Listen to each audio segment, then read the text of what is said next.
Well, it's that time again, guys. It's Veto Promo Time. And if you're not aware of this, and you've been around this channel very long at all, hopefully you already are, but March the 1st of every year, pretty much, hopefully they keep it that way, March the 1st of every year, Veto releases their promo for the spring. And this year, they'll have a Tier 1 and a Tier 2 bag list. And this will be one of the free bags. I believe this is Tier 1. Tier 2 will be a different one, and I will have that one covered in a future video. But this one right here, this is the TP6B. This is a new bag that just came out for this promo, so getting a hand on it for kind of my first time here. I just took it out of the plastic. I actually ordered the Wheeler LCT, and it's sitting right over there. Huge bag, but I've been wanting to experiment with a Wheeler and see if it wouldn't take a little pressure off my back. But for this one here, I want to do some comparisons in size and what kind of things it will hold. I know you guys, a lot of times, you just have a hard time picturing, or I do, on a catalog or online, what a bag actually is, holds, and what it looks like next to other bags that you may already have to kind of help you determine if this is something that you even need. So we're going to get into that. So obviously, Veto sticker in there, that good stuff. Let's see what else is down in here. All right, so the 6B is a V-swap bag. So to have a quick look just down in here, you can see this front panel. You can see the little yellow tag actually back over there. That panel will come out. So with this being a V-swap, it's got two snaps, and this panel will come right out. And that's what the front panel looks like on this bag. It has three slots that are kind of pliers size. Obviously you can stick a screwdriver in there or something too, but it would be a lot looser. It does have this strap around the front also that kind of adds a little more utility to the center of that open part of the bag. The other thing though is you can just take this out and be done with it if you want to. And now you have this fantastic open area right here where you could put something like your M12 Impact, probably even an M18 really. I'm positive my DeWalt 20 volt would fit in here. We may grab some of that here in a minute and show you, but the rest of the inside of this bag, to me, just looking at comparisons, this is the TP-LC right here. And if you put these side by side, this one is actually even just a little smaller. Let's open this LC. You can kind of get the idea here that the entire frame of this bag is slightly smaller, even not including, you know, the flap on top. This one has no flap at all. There's no zippers, none of that stuff on this bag. This is an open top bag. So more kind of, you know, in line with what you'd expect with, say, this one. This is the TP4B right here. And they have a very similar footprint completely right there as each other. So slightly different build here through the front and everything, but almost a very similar bag. You do have a little more options with your side compartments in here, which are just like you'd have in your LC. You have a big slot right here in the side, which is usually somewhere that I'll stick like my Allen keys, things like that, anything flat.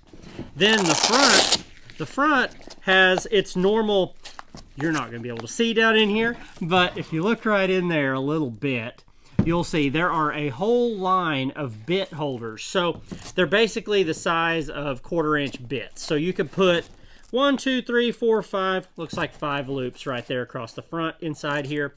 A lot of times I end up just filling those up with adapters and things for my 1/4-inch drive tools. This one though, I'm very tempted to set this bag up with just my M12 Impact. It'd be cool to just have it sitting inside and then have all the things that I typically would need to use with it in this bag. So that may be the route I go with this. There should be some other panel types available for this also. And this has 2 strips of Velcro. It'll slide right down in the bag, and not just Velcro, but it will snap into place also. So you'll have it back just like that right there where you can see that.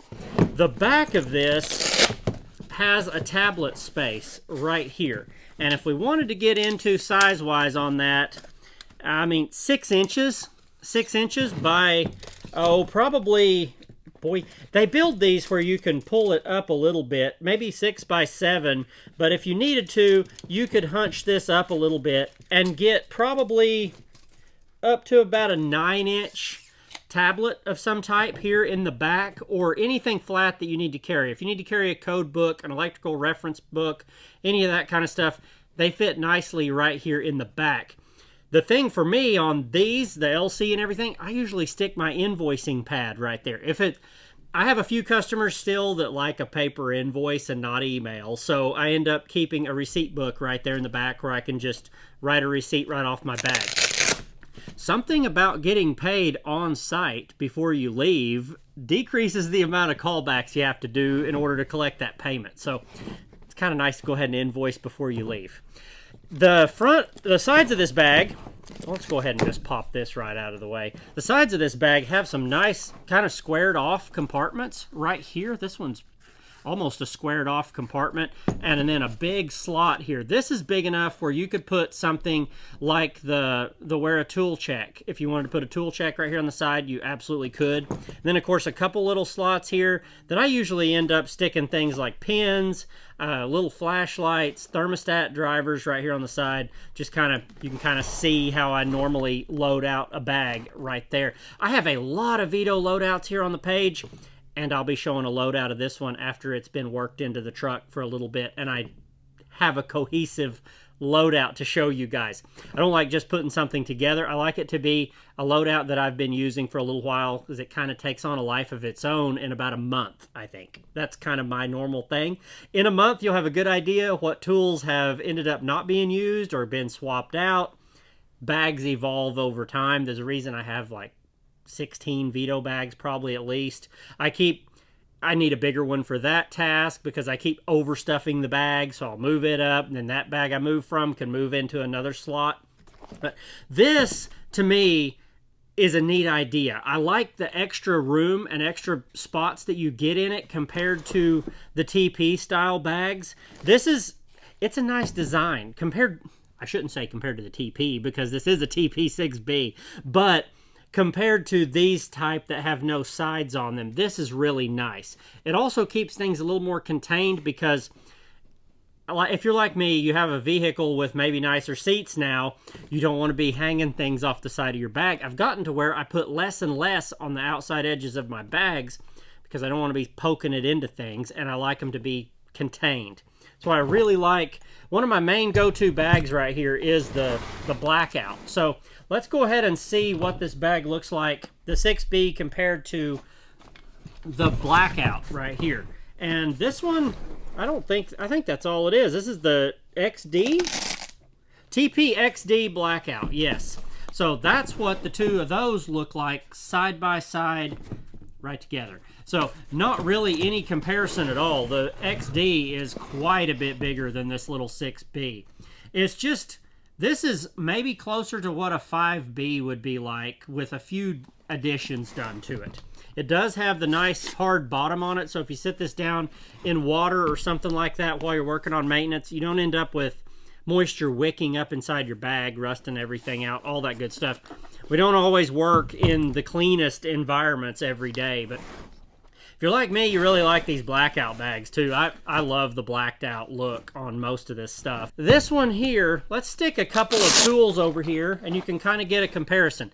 Coming from the XD, pull this. This is a pair of 250 millimeter Cobras, and I'm sure most of us run these. If you wanted to put them here in the top, they're going to stick all the way up to the top of the bag in those back pockets. If you wanted to stick them down your sides, which I've done on a few bags, you can get them all the way down inside the bag right there. So kind of a nice way to do that. I've also stuck them in like that, where they follow the curve of the top of the bag. That's kind of nice. You can put a Cobra on one side, pliers wrench on the other, and you have a nice little combination in your bag. Or obviously just stick them down in your bag if that's what you like to do. But basically, a 250 millimeter pair of Cobras from the bottom of the bag is going to be just short of the full height of the bag. So they'll fit nicely, and that's kind of a common tool to deal with there. This is a 100 millimeter Wera screwdriver. Obviously going to go all the way down in there if you want it down in. That's touching the bottom of the bag, so you could push it all the way down in there if you want. Normally I set them about like that. Obviously, it's got some driver points right here on the side also that you can stick them in, or of course there in the front. But just seems to be a nice size little bag. I'm pleasantly surprised by this.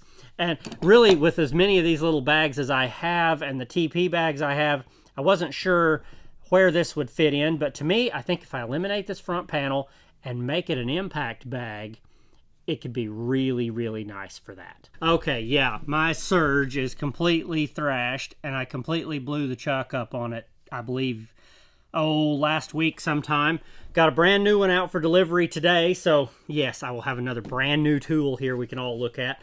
But I've put a beating on this one. It doesn't owe me anything. So let's pop out that front deal there and set this. Now, I do have a 6 amp hour M12 battery on this, so kind of on the big side. But look at that.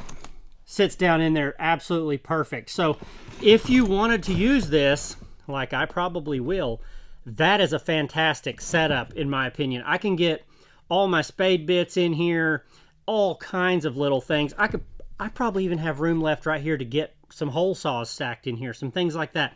A lot of little stuff that it would just make an awesome impact bag to grab. So anyway, if you're needing something, drill, impact, maybe even your little M12 SDS could go in here also. It would fit no problem. I can see that. So seems to me like an extremely handy bag to have, and I'm definitely putting it on the truck. I can see that already. So some of these, I kind of want to consolidate down to just having one of those now that I'm going to have the wheeler. I want to just have grab and goes in one of these, and then my full loadout will go in the Tech wheeler.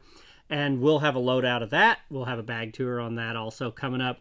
And one of the other tier promotion bag that Veto has this year. So hopefully you guys got a little bit better idea of what size bag that is. I'm going to pull all 3 of these right in here one last time so you can get a little idea.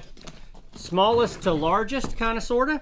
That's to be the 6B right here. This would be the TP-LC right here. And this would be the TP-XD Blackout right here on the end. So 6B, LC, XD Blackout. So if you were curious what they all look like side by side, that's what they're like right there. These two have just been fantastic bags for me. I have used them pretty well every day since I've got them. They live on the truck. So thank you guys for being here. Don't forget to hit that subscribe button down there. We enjoy having all of you guys here to talk tools, tool bags, organization, everything that we do. And we'll see you guys on the next one.